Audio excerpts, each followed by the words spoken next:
কোনো একটা পাথর যদি সরানোর চেষ্টা করে একদম কিন্তু জীবন ঝালাপালা করবে। একটা পাথর সরালেই জীবন ঝালাপালা করে দেব, এই এক কথাতেই ভাইরাল হয়েছেন সিলেটের নবাগত জেলা প্রশাসক সারওয়ার আলম।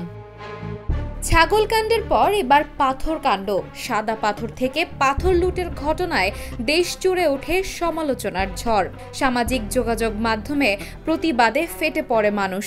শেষ পর্যন্ত এক রাতের মধ্যেই ফিরিয়ে দেয়া হয় লুট হওয়া পাথরের অনেকাংশ। এবার সেই সাদা পাথর নিয়ে আবারও আলোচনায় আসলেন জেলা প্রশাসক সারওয়ার আলম। বৃহস্পতিবার সকালে সিলেটে যোগদান করেই বিকেলে কোম্পানিগঞ্জের সাদা পাথর পর্যটন কেন্দ্র ঘুরে দেখেন তিনি। এ সময় কয়েকটি পাথর ভাঙার মিলও পরিদর্শন করে অবৈধভাবে রাখা পাথর জব্দের নির্দেশ দেন।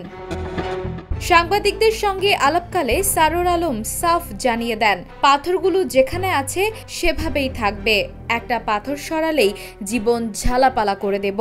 আর এই মন্তব্য মুহূর্তেই ভাইরাল হয়ে যায় সোশ্যাল মিডিয়ায়। অনেকেই তার এই কড়া অবস্থানকে সাধুবাদও জানান। সারওয়ার আলম বলেন, প্রকৃতি কন্যা সিলেটের প্রকৃতি যেমন আছে তেমনই রাখতে হবে। পর্যটন কেন্দ্র সাদা পাথরকে আগের রূপে ফিরিয়ে আনা হবে। লুণ্ঠিত পাথর উদ্ধার করে প্রতিস্থাপন করা হবে। আর যারা এই লুটে জড়িত তাদের বিরুদ্ধে আইনি ব্যবস্থা নেওয়া হবে। ভবিষ্যতে যাতে আর পাথর লুট না হয় সেজন্য কঠোর নজরদারিও বাড়ানো হবে বলেও জানান তিনি।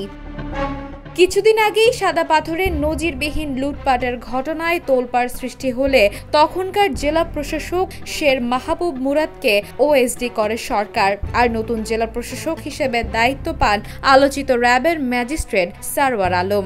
দায়িত্ব নেওয়ার পর প্রথম দিনেই কঠোর বার্তা দিয়ে তিনি জানালেন, সিলেটের প্রাকৃতিক সৌন্দর্য রক্ষায় এবার কোনো ছাড় নয়।